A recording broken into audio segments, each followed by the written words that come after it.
What's up, my healthy friends? How are you doing? Obviously, because this is a one-way conversation, I'm going to assume you're amazing because I'm loving that positive perspective today. Speaking of positive perspective, in 2022, it's my mission to coach 300 people to get control of their emotional eating so they can lose weight and actually keep it off without counting calories or eating rabbit food. And actually, today's guest and I had a fantastic and deep discussion about emotional eating on our first episode, which when you're done here, you can check out episode number 157. So I want to welcome you here to the second episode with Dr. John DeMartini. And for those that are new to this man's wizardry, John's mission and vision is to share knowledge and wisdom that empowers you to become a master of your own life and destiny. He's a polymath and a world-renowned human behavior expert. He's produced 100-plus audio and video online courses, and his education curriculum ranges from personal growth seminars through to corporate empowerment programs. He has shared the stage with some of the world's most influential educators, such as Stephen Covey, Sir Richard Branson, Wayne Dyer, Deepak Chopra, and been interviewed on Larry King Live, The Early Show, and also appeared in publications such as Shape, Leadership, Success, Prestige, Entrepreneur, and O, aka Oprah. Now, last time we hung out, John also shared a lot about his life story, so if you want to know about the depth of this man's genius brain, then check out episode 157. And today, we're going to go somewhere which is yet to be discovered. So, John, welcome back to the show, mate. How are you? I'm doing great. Thank you. No problem at all. Now, we were just talking before we hit record, and I'd love you to share where you are in the world right now. I'm in Iceland.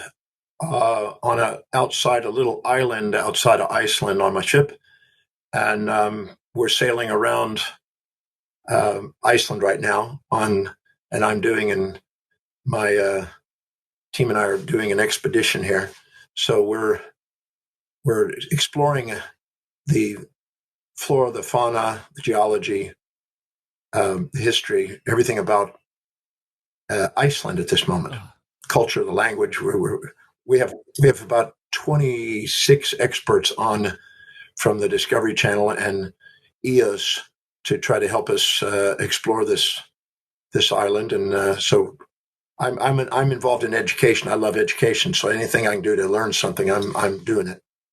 Yeah, I'm so inspired by just all of the education that you have done over your career and your life, and how you're still clearly, in the thick of it and learning all of these things, which I think is so fantastic.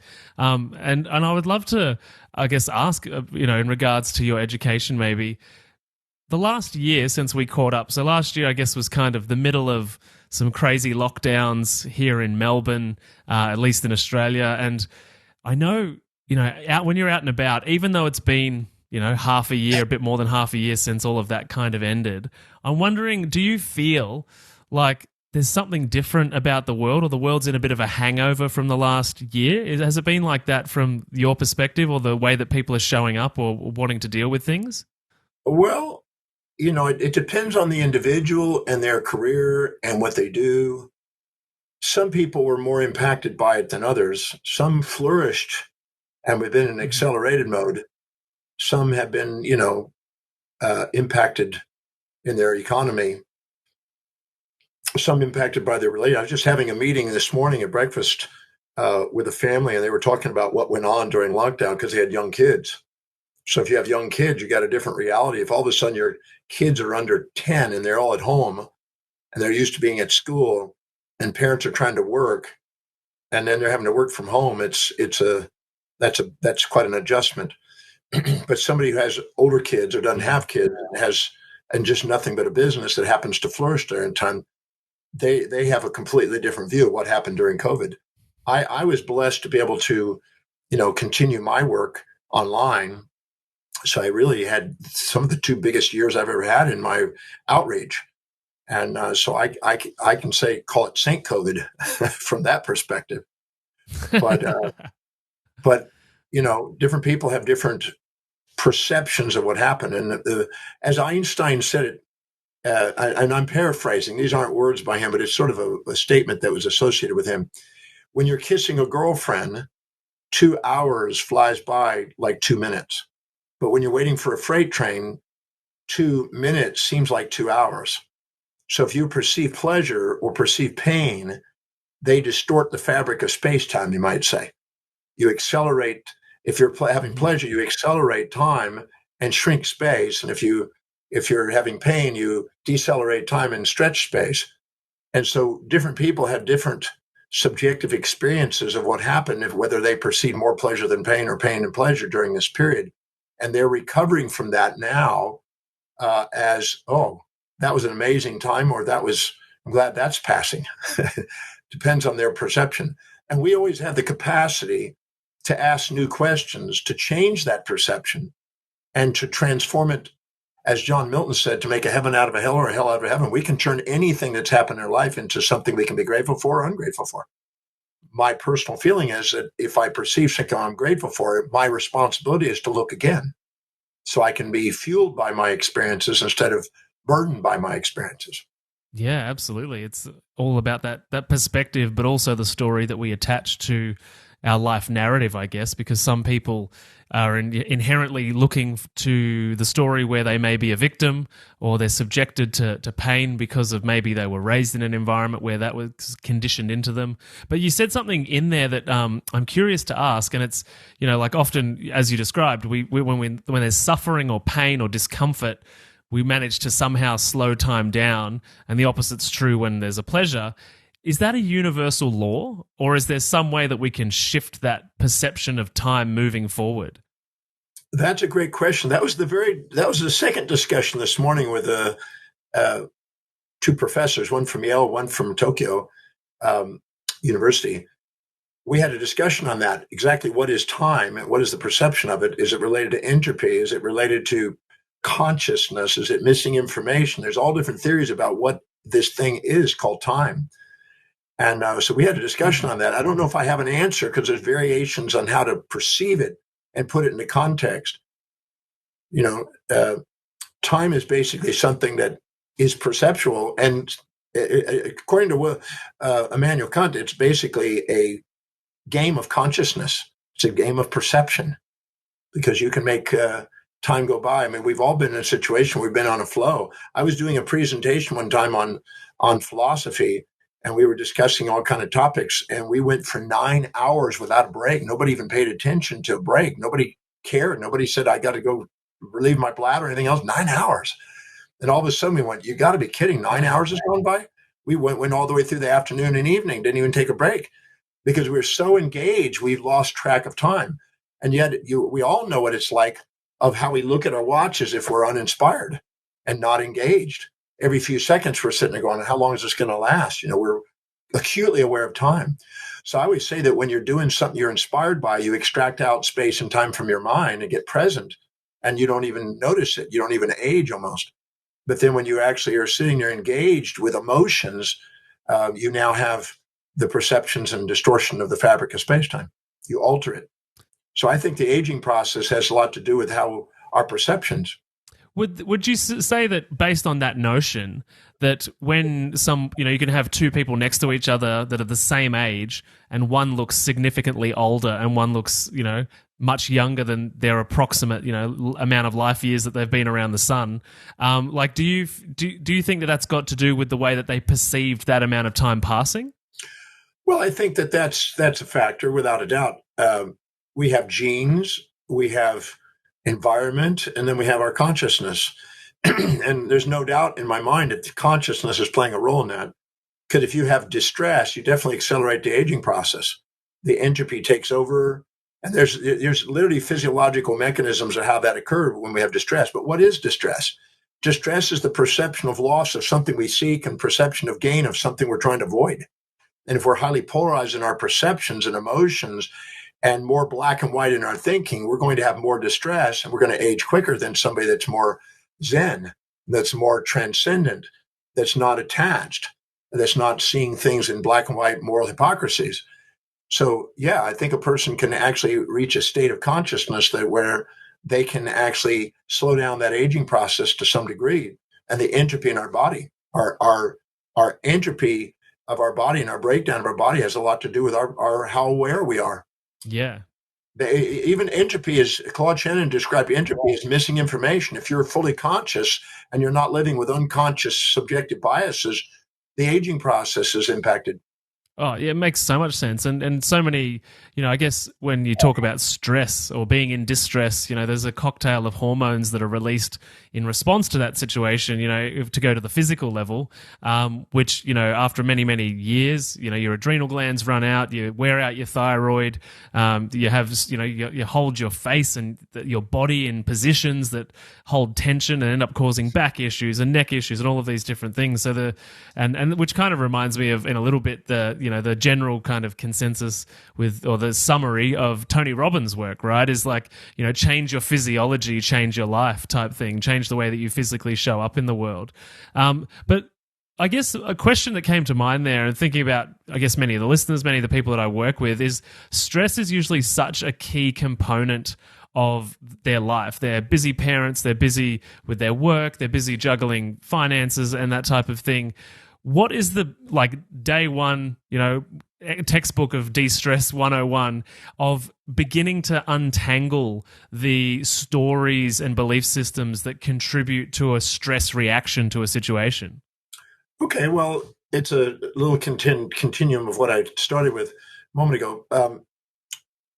So distress, there's two types of stress. There's eustress and distress.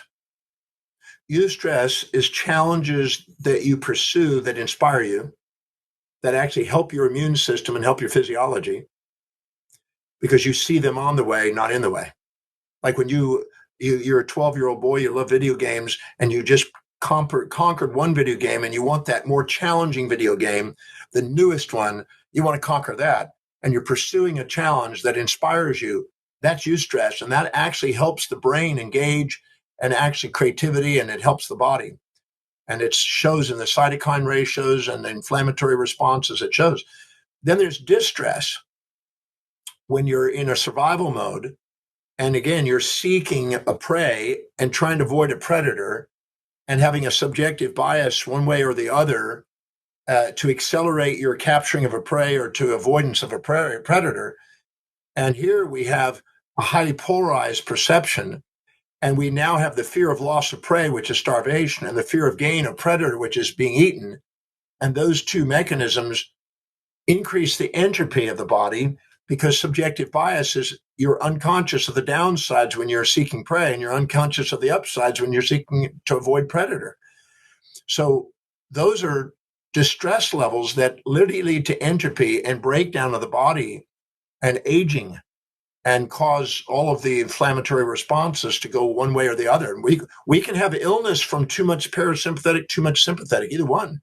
We can have illness. Illness is a feedback in our physiology to let us know that we're not poised, we're not authentic, we're in judgment, and we're polarized in our perceptions. And it's trying to create symptoms to get us back into authenticity and back into eustress. All the symptoms of our body are feedback mechanisms to guide us back to authenticity and to go after what's meaningful in our lives. And so, yeah, the aging process is even a feedback system to guide us back to the non-aging process, you might say. It's trying to guide us, but we're not interpreting it. Our moral hypocrisies that we run our life by, and the fantasy monopoled ideas that we try to achieve, trying to avoid pain and seek pleasure, is the very source of the cause of the distress. That's why the amygdala is a survival response system, but not something you live with. If you stayed in the amygdala's survival response for long periods of time, you'd age and die quick. But if you're back up in the executive center where you're governing those impulses and instincts and normalizing those physiological responses, you restore yourself back into eustress, and then you end up having less aging. I learned a long time ago to fill your day with high priority actions that inspire you, that you're engaged and wanting to solve, and delegate all the rest so you don't have anything that distracts you, that puts you in your amygdala. So I don't do anything but teach, research, and write. I don't have any other responsibilities. And so I delegate everything else to everybody else. And I find people that love doing that, so they're not distressed doing the things that I'm delegating. And then you end up, you don't age as much. I'm 68, so I'm doing pretty good. And most people don't think I'm 68. They go, you got to be kidding. But the reality is that when you're doing something you love to do, that slows down that aging process. When you get up in the morning and you're doing what you love and loving what you do, and you're delegating everything off your plate, and everything is within, pursuing challenge that inspire you, in my case, learning, there's a lot less distress levels. But people in survival, I'm a firm believer that you want to master all areas of your life. You want to build and create ideas that serve human beings. You want to create a business that you're inspired by. You want to build wealth so your money's working for you. You don't have to work for money. You want to have a relationship that you're inspired by and not put a structure and a form on what it's having to be and constantly changing them to match your values and all that. Just allow people to be who they are and love them for who they are, and they'll turn into who you love, and they'll give you freedom to do what you love. And also surrounding yourself with prioritized people that do extraordinary things to inspire you. And then eat well. Don't live to eat, but eat to live. I don't sit and hedonistically chomp on food. Everything I eat is something that allows me to maximize my performance because I have objectives each day. And then be inspired by your life. If you're doing that and you're creating an inspiring movement just by being grateful for your life, I think all those add to an increasing probability of longevity. Oh, totally. And I love the thing you said last time we spoke about if you live an unfulfilled life, you'll fill the gap, or you'll fill your body with food as one of the things that you'll use to fill the void. Exactly. Well, people that are not fulfilled in their career, not fulfilled in their relationship, not fulfilled in their social positionings, et cetera, can easily live to eat instead of eat to live. That's why I tell people, if you want to transcend addictive behaviors, compulsive behaviors, impulsive behaviors, if you don't fill your life and mind and day and week and month and year and life with very high priority things that are truly meaningful to you, that you're inspired to do, that you can't wait to get up and do, you're going to be living in that amygdala. And that amygdala is going to make you want to eat and make you want to impulsively live. And the amygdala is great for emergencies, but it's not the way to live your life. Totally. And in regards to that sort of emergency response or, I guess, stimulation-driven behavior, when we talk about living authentically and living on purpose and getting up and surrounding yourself with all of the right things, what comes to mind is like this exceptionally overstimulated world. And obviously that's a judgmental word. There's, as you said, and you always say, there's pros and cons to everything.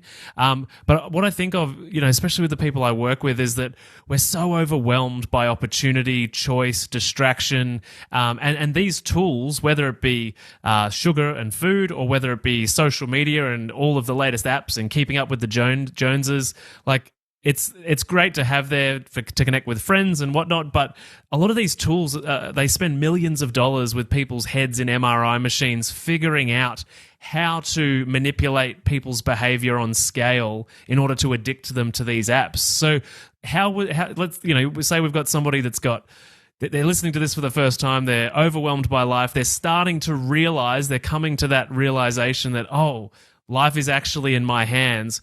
Where do we begin when there's so many things that are designed potentially against what is natural for the human to move towards? Well, natural in a sense of our animal nature, but not natural in the sense of our, masterful nature. I think this one quote says a lot.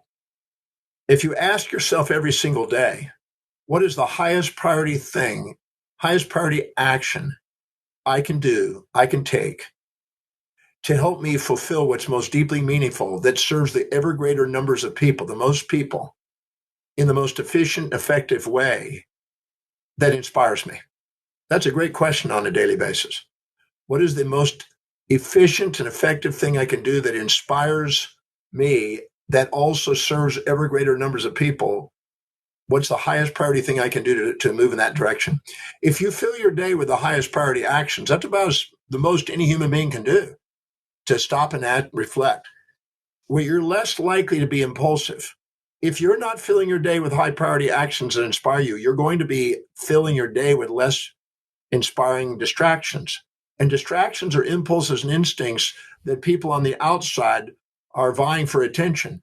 Everybody around you is projecting their values onto you and trying to get you to do what fulfills their life.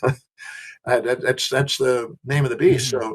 So if you're not filling your day with what it is that inspires you, you're going to end up being vulnerable to not being able to say no to all the outside agendas. And everybody's going to try to addict you to what they want and sell you something. And that's why I'm a firm believer, I delegate shopping to other people for me, and I basically make a list of what I would like to have done, and they take care of it, because I'm not that way vulnerable to impulse shopping or anything like that. I just, that's not what I do. That's not my highest priority, going shopping and buying things, etc. I hire people to do that, or I have it electronically done, and I select it with an agenda. If you don't fill your day with an agenda with priorities, it's going to fill up with everybody else's. That's just a basic law. I don't think anybody would argue with the idea that if they don't fill their day with high priorities, it fills up with low priority distractions. That's something everybody can see. Well, that's not just a day. That's a week, a month, a year, a generation, a decade, a generational life. That's your whole life. If you're not taking command of your life, everybody else is going to. So I've been master planning my life for 50 years. November will be 50 years since I started master planning my life out and how I won my life. And I wanted to travel the world. And I live on a ship called the world, and I'm traveling the world. I wanted to teach in every country around the world. 172 countries have gotten to do it. So I'm a firm believer you can live by design. And I wanted to be financially independent. I did that. I wanted to reach billions of people. That's happening. So there is no way you'll convince me you can't live a designed life. If you don't live your life by design, you're going to live by duty. Yeah, it reminds me. You're going to live by everybody else's expectation. You're going to fit in the crowd instead of, you're either following a culture or creating a culture. I say create one. Go build a culture. Yeah, I totally agree. It reminds me of the saying, which is similar to what you're sort of saying now, which is you either write your own story or you're the character in somebody else's. Exactly. So I'm a firm believer that if I don't fill my day with things that inspire me, it fills up with things that don't. Parkinson's law, Pareto's principle. So I'm a firm believer that I'm living it. I've watched it happen. I've trained thousands of people on how to do it, and the ones that do it, they do amazing things with their life. So life it can be by design, and we can be victims of history or masters of destiny. And it's totally how we perceive and decide and act. And we have command over our perception, decisions, and actions. We don't have command on everything else, but we can take command of those three things, and we can change the course and trajectory of our existence. And it sounds like the fundamental piece is self-awareness. Really, think about it. We talk about it. If somebody's really, really, really inspired about something, and they've got some really important thing to do, they're not going to overeat before that. They're not going to overconsume. They're going to govern their amygdala. The executive area of the brain has the capacity, with glutamate and GABA and N-acetylaspartate and other transmitters, to govern those impulses. We have the capacity to govern them. And self-governance and self-mastery is within our grasp. It's about living by priority, and it's about taking command of your life. And all the BS of how I can't control myself and I can't do it, it's all BS. There's unconscious motives for playing that role. But if you want to take command, you have the capacity to do that. I've had God knows how many people that didn't believe they could, and I just showed them some basic, simple things, and their life changed. All of a sudden, they realized I can build momentum doing it. It's like a compound interest. It's slow at first, but after a while, it's a great eighth wonder of the world. And at first, you're starting to build momentum, being authentic. But that authentic pays massive dividends if you stay with it and be patient with yourself. In your experience, why do people feel like they're not in control? Like what story are they running that means that they have subscribed to a version of showing up, which means they outsource that control and put themselves in a position of helplessness? Well, every time the authentic self is yourself. But if you exaggerate yourself and puff yourself up with pride and look down on people, you're going to want to project your values onto them and get them to live in your values, which will be futile, in some cases fatal. And if you minimize yourself and put someone in a pedestal, you're going to inject their values into you and you're going to try to live in their values, which is futile. And Emerson said, envy is ignorance and imitation is suicide. So you're actually having slow entropy and aging, trying to live in somebody else's values. And when you minimize yourself or exaggerate yourself, you're not being authentic to yourself. And so both of those create symptoms to give you feedback to let you know you're inauthentic and you're judging. We're not here to judge people. We're not here to put people on pedestals or pits. We're here to put them in a heart and to love people. And that's the only way we get to love ourselves. How are we going to be loved for who we are when we're not even being who we are?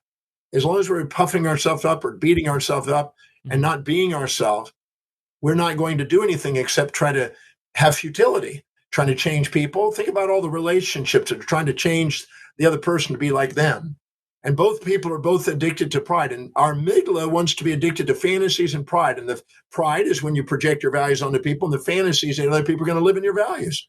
And these cause entropy and aging and disease. And it's designed to. All of those aging and disease systems are there to give us feedback to say, that's not you, buddy. That's not the real you. Get back to authentic and loving somebody and watch what happens, and your life unfolds. Now you're starting to communicate with other people respectfully as equals with sustainable fair exchange, which helps your business, which helps your mind not have noise in it, what helps you economically, it helps you socially, it helps you in relationships, it helps you be inspired. All areas of your life can be empowered by learning how living objectively with authenticity and sustainable fair exchange. And that's why if you prioritize your life, you increase that state. That's why taking the time to prioritize your life is so important to master your life and to be able to master the 7 powered areas of life. And I'm a firm believer you can. I've been, like I said, teaching people how to do this for decades. And I'm certain that people start applying it. It's not really rocket. In fact, it's so simple. People don't believe it's so simple. It was Charlie Munger that said something really nice. And the same thing with Charles Ellis and John Bogle. He basically said, that building wealth is actually so simple, it's ridiculous. But Wall Street has trained people into making it complex so they feel anxious, so they give their money to Wall Street brokers. But the actual mastery of wealth building is so simple. I can show somebody in 15 minutes how to structure an economic development process to make them become wealthy. And I've done this for many, many people. And people go, why is it so seemingly so complex out there? I said, because the BS is being taught to you instead of the facts. The facts are simple. And there's a real simple science of building wealth. And the same thing, and there's simple principles of relationships. And there's simple principles of building business. It's called sustainable fair exchange, equality, equanimity, and equity theory. So we make it complex, and then we buy into the idea that those people out there have knowledge we don't because we are uncertain about what we know. But the reality is, it's a really simple process. Mastery of life is not complex. In fact, it's the simplest thing you can do by prioritizing your life and living by what's really meaningful. That has been stated by Aristotle. It was stated by Heraclitus. It's been throughout the ages. This has been done, but we make it complex.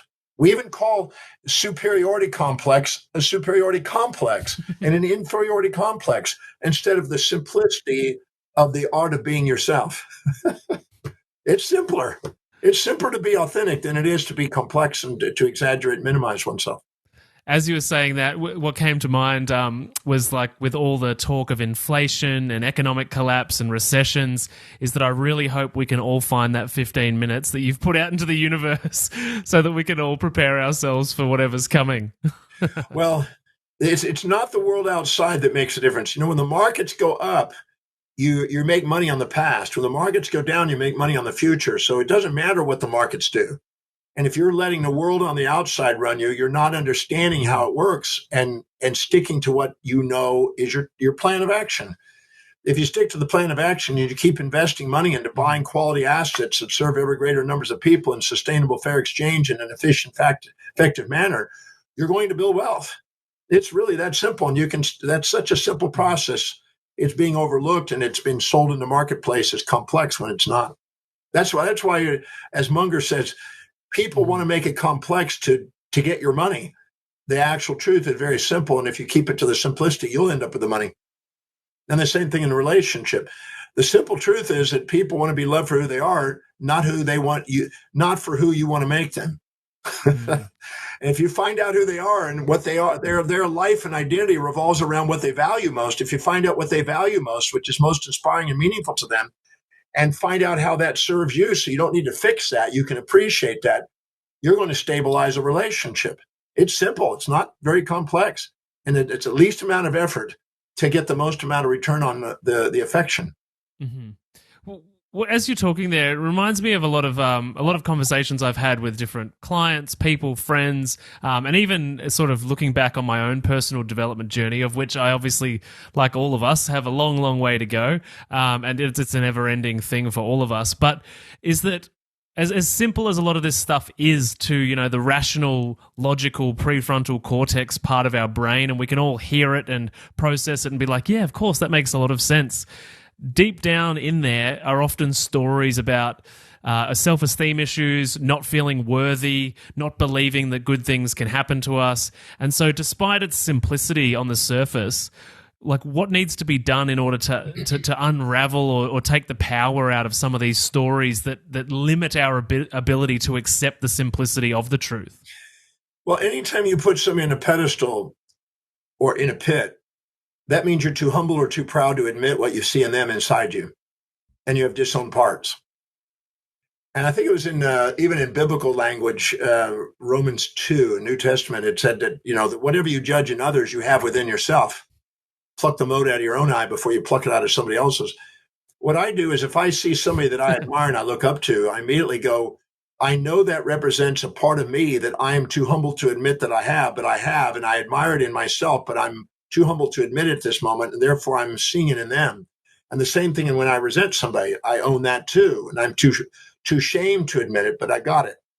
When I actually go in there and look at where I have what I see in them, and own it and have reflective awareness and take them off the pedestal and equilibrate that, my dynamic with them changes, and I realize I'm not missing anything. I've said for years, at the level of our most authentic self, nothing's missing in us. There's fulfillment there. How are you going to have fulfillment if you got parts missing? And every time you judge somebody and you're too proud or too humble to admit what you see in them is inside you, you got parts missing. And that's unfulfilling. That's why judgment is unfulfilling. But if you go in there and identify whatever you see in others, where do you have it? It's a fantastic exercise to liberate yourself. Because the second you put them on a pedestal and expect to live in their values that you're injecting, you're going to self-depreciate, beat yourself up, have low self-esteem as a normal feedback mechanism to let you know you're not being authentic and you're trying to be somebody you're not. That's a normal, healthy response. It's not a weakness. It's a normal response for trying to be somebody you're not.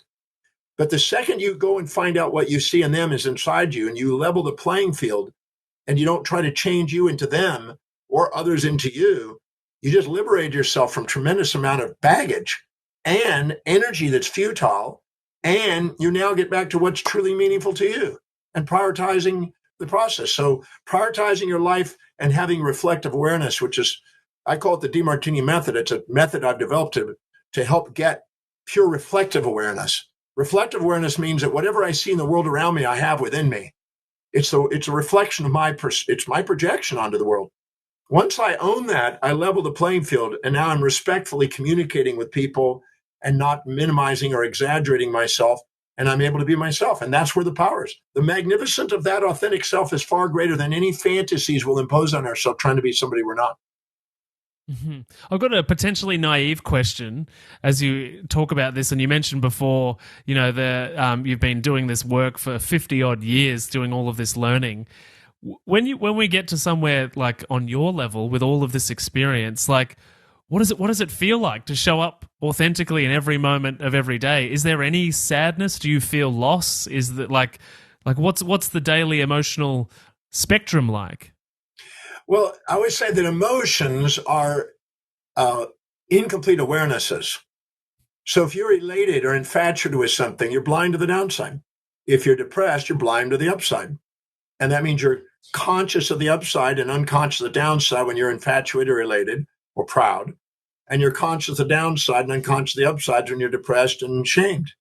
So to me, if I start to feel those, instead of letting those run wild, I immediately ask, where's the other side, and center it again. So I don't have extreme polarities. I don't feel extreme polarities because I ask the questions as I go along. And when you're living by your highest priority, you have the most objective state and the least amount of emotional state. There's this thing called systems 1 and systems 2 thinking in our brain. Systems 1 thinking is feeling under emergencies before you think. So if you got to get out of that tiger's path, you get out of there quickly, and then you think about it. Systems 2 thinking is where you think before you emotionally react. When you're living by priority, you're less likely to be in emergency situations. You're proactive, not reactive, and you end up having less volatilities, less emotional disturbances, and you're grateful for life. The executive center is also called the gratitude center, and the amygdala is also the desire center. And as the Buddha says, the desire for that which is unobtainable and the desire to avoid that which is unavoidable is the source of human suffering. That was called the animal passions. And passion comes from the etymological root, pati and passio, which means to suffer. And the mission, an inspired mission, is different than passion. Inspired mission is doing something that's deeply meaningful, that's priority, that's inspiring, that's sustainably fair exchange with people, that makes a contribution to the world, which is way more fulfilling in life. Our fulfillment comes from making a difference in the world also. That's why if you ask somebody how many want to make a difference, every hand goes up, because it's built into the equation to want to make a contribution that's sustainable in fair exchange. And if you try to get something for nothing or give something for nothing, it's non-sustainable. That's why narcissism or altruism is non-sustainable. But pure reflective awareness and deep appreciation and love and fair exchange is going to be the most prosperous thing a human being can pursue and the most fulfilling. Mm-hmm. It sounds very reminiscent of, I'm reading at the minute for the second time because I just need to do it a few times to process it. Eckhart Tolle's The Power of Now. And, you know, that idea of being totally present, and then there's basically never a problem if you're totally present, because it's like that, you know, future, past, anxiety, depression is about it's about everything but right now, and being able to be present allows you the ability to give a balanced perspective on as long as you're present, you know, totally present within your body, within yourself. And if you every time you're able to do that, you'll find that basically everything's always at balance. Well, that's accurate, because if you're having fear, fear is an assumption that you're about to experience through your senses or imagination more drawbacks and benefits, more negatives than positives, more loss than gains, more disadvantage than advantage. It's an assumption of an imbalanced universe. There is no imbalanced universe.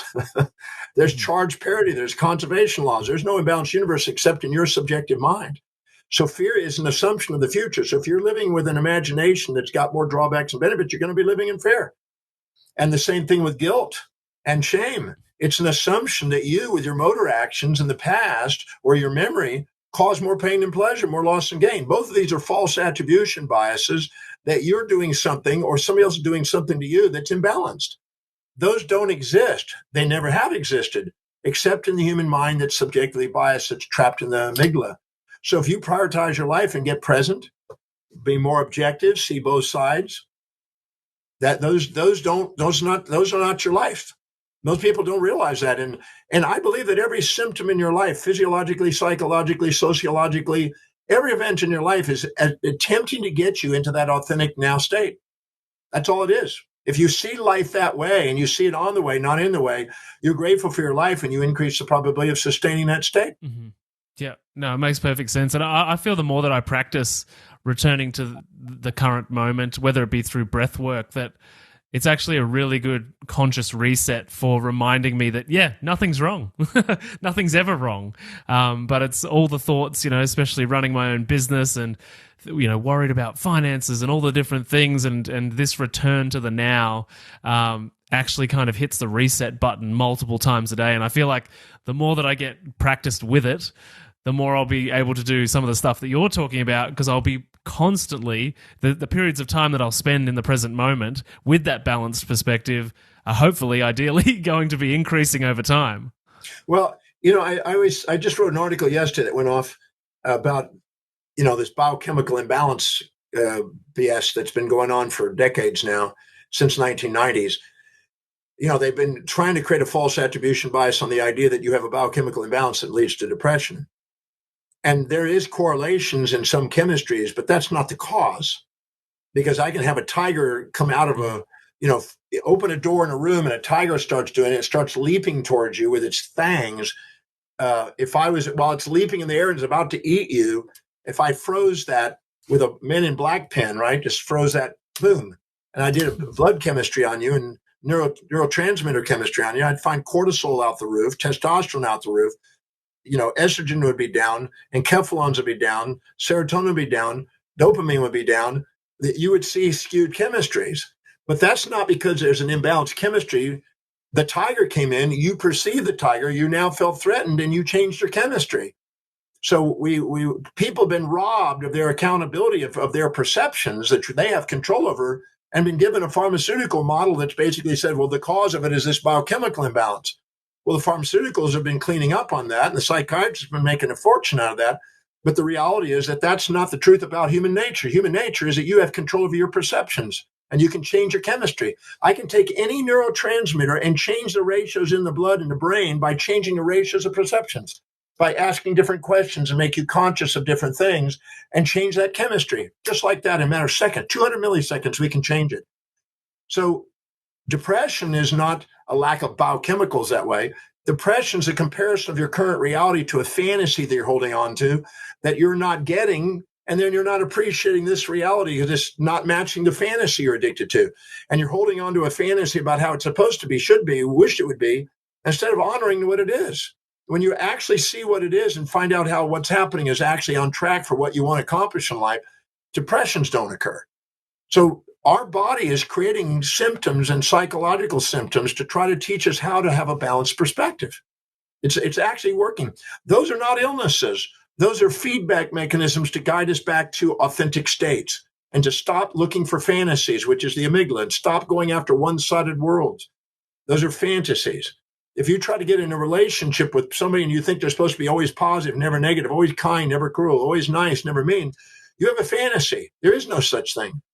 But if you understand that a human being is going to have both sides, you support them, they're going to be nice, you challenge them, they're going to be mean. And you have now an expectation that matches reality, you're not depressed. You're ready and prepared for a reality of life. Well, I think that's one of the fundamental flaws of the capitalist pharmaceutical model is that they've trained all of us, or not quite all of us, but a lot of Western society, and now it's obviously going across a lot of Eastern society, is the idea of pathologizing everything, like putting a medical label on every experience that a human has, which basically says, you've got bad luck, this is the way that your body is, and not looking at the cause. We're totally in the right podcast to be having this conversation, because that's why I left my work at the hospital, because I've realized that we were almost never dealing with the cause of disease. And just as you say, it's very much within our hands, and it's got so much to do with the belief systems and like the amount of cancer patients that, like, as soon as they get a diagnosis, it's like they've just been handed a lead balloon and they emotionally surrender and give up, because that word, inherently in the pathologizing nature of Western society, comes with a set of belief systems which you just happen to inject into your brain. When in actual fact, you get to decide how you feel about it, what you think about it, and look through the information and decide for yourself what you want to do with it. There's no doubt that there's a physical reality to it. But I think so much of it is contributed to by our beliefs about the world, our beliefs about self, and the outsourcing of responsibility. I had a friend that found out he had cancer, and he had one night of just soul searching, and he was really kind of down, and he was just going, "Oh my God, I didn't expect it." The next day, he got up. He says, "You know what? Screw that." He made a massive list of everything he wanted to get done. He says, I'm going to die doing it.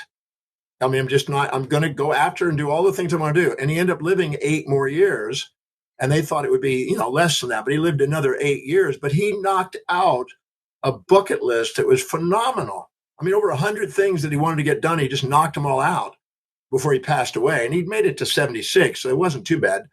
But he made it, he did a decent job. But what he did is he basically, and instead of taking and go, oh, I'm going down, I'm going to go now do chemo and everything, he didn't do any of that. He just went out and did everything he could until his body says not. And he went 8 years. And I don't know if that wasn't a smarter approach than the other thing, because he got him knocked off. He was like going, I'm knocking everything that I'm going to get done. I'm just going to do it until I can't do it. And he lived friggin' the best 8 years of his life.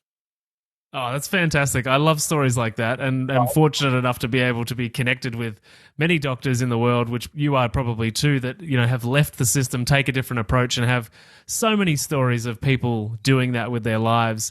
I think we've got to get away from this pathologizing, because it feels like every single day the system comes out with a new set of behavioral issues, of addiction issues, and on all of these labels which essentially just take responsibility away from parents, from children, and it's just like, this is the way I am, so accept it. And that is just the most unempowered position to come from ever. I had a gentleman, a another consultant who said, John, I got a really challenging client that I need your help with. I said, what's the deal? And he says, well, he's become an alcoholic and he's just drinking unbelievable amounts all day long and he's just sloshed. And so I get on the phone with this guy. It's a strange hours because he was in another country and a strange hours where I was. Got on the phone with this guy and we started chatting. Very intelligent man, ran a massive company. He had billions of dollars in business. And what he did is he ended up abnegating his business to other people and just receiving the lion's share of the money, even though everybody else is doing everything. And I made a statement to him. I said, money without meaning leads to debauchery. Money with meaning leads to philanthropy. I said, so what happens? You got money without meaning now. And he goes, so you think that has something to do with it? I said, I know it has something to do with it. I said, take a look at when you were actually still working. What was your drinking? He says, no, it was just social. I said, and since you stopped working, now you don't have to do anything, but you're making an unbelievable amount of money, $700 million he made last year. What's your purpose? What's your meaning? What's meaningful to you in your life? He goes, that's a good question. I didn't substitute what I was doing with something meaningful. And I said, what is the thing that you loved about business the most? He said, doing deals. I said, let's go back into deal business. And he cried. He was drunk, but he cried. He had a cry. And I said, you let go of the part.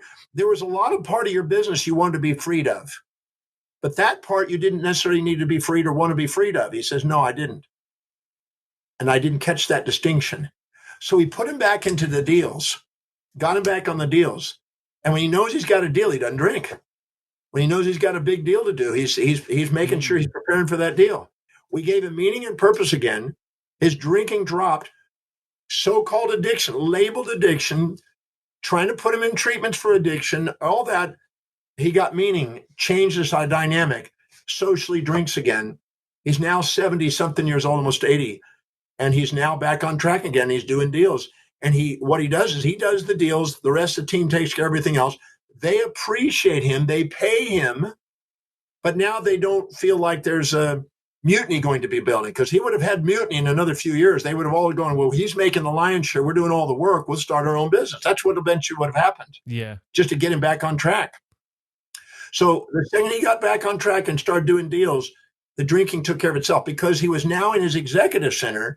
And the executive center is the thing that governs the amygdala. The amygdala is the source of the addiction processes. So the second we went out into executive function, the drinking wasn't an issue. The consultant said, you saved him a fortune, made him a fortune, kept his life back in shape, and now he's interacting with people because people didn't want to be around him because he was a slosh. Now they're back with his game. He's back in the game again. And he said, I felt like I'd lost my skills and lost my edge. I was letting all my knowledge fade and everything. I'm back in the game. I feel like I'm alert again. I said, now you have meaning again. Fulfillment comes from service and reward. If you try to get service without reward or reward without service, you pay a price.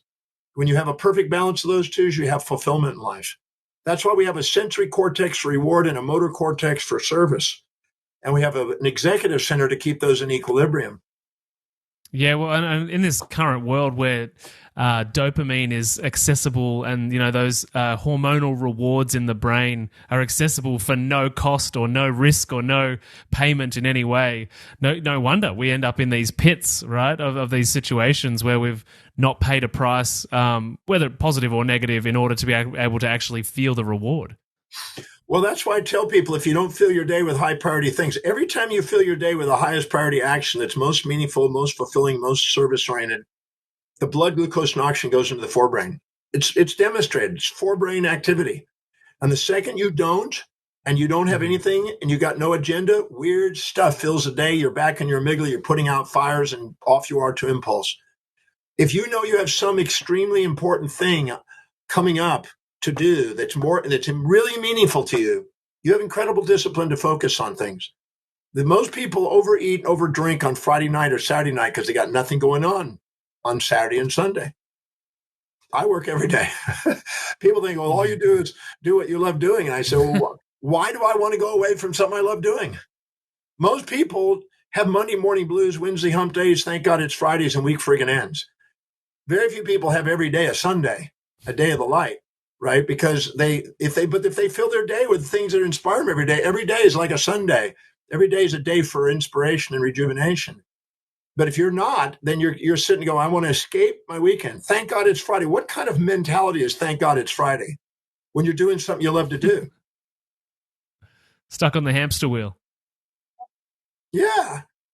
I don't even know what day it is half the time. I don't even care what day it is. Doesn't mean anything. Yeah, I feel very much the same. For everyone that's loving what they're hearing and they're just like, I need to get some of John DeMartini's stuff, where does everybody find you and your programs and courses and everything you've got? If they can handle me and they want to put up with me, just go to drdemartini.com. I think there's a couple billion links to it, so you can find me easily. And but if you go to drdemartini.com, there's a website there that'll keep you educated for the rest of your life. You're going to have to be a Buddhist and believe in reincarnation because you're going to need a couple lives to get all the information out of it. It's so filled with information.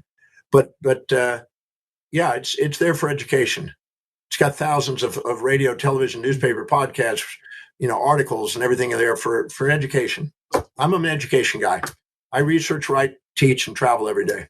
That's what I love doing. But drdemartini.com. And there's a value determination process in there to help you set and determine what you value most, to set priorities by. It's free, it's private, it's worth taking a moment to go through it. It's just a few moments of your life. It could change the trajectory of your life. But living by priority, I guarantee it pays off. Pays off. Yeah, no doubt. And I've done that value hierarchy before, that questionnaire, and figured out my values a couple of times over the years. It's highly recommended. It's very useful. And I did it in the very beginning of my personal development journey, and it really woke me up to myself, really. It was one of the beginning things that was like, oh, this is what I enjoy doing. I should probably spend my time doing that instead of beating myself up for not doing it. The very highest value of an individual, their ontological identity revolves around it. So my highest value is teaching. My identity, teacher. Whatever's highest value, your identity revolves. So if you're a football player, your highest value is football playing, you're a football player. Your identity revolves around what you value most. Identifying what that is and sticking to that is where you build incremental momentum to build greatness. And that if you want to be great at something, you want to be a leader at something, you want to be inspired by, you want to make the biggest difference, prioritize and find what that is and stick to it. Watch what happens. Totally. For everybody listening that's wanting to get a piece of this, and I'm certain you'll be able to handle John DeMartini, as fantastic as the man is, head down to the links in the show notes below. If you're on YouTube, head down there. All the links to everything will be down there. So make sure that you connect, reach out, take the questionnaire and the quiz about values. And I've got a new question that I've been playing with to sort of begin our way out of the conversation.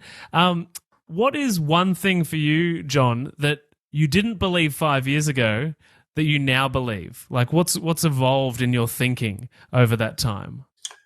Probably the only thing that I would say is that at 5 years ago, I would not have probably believed that we could have done an online world as efficiently as we've done thanks to COVID.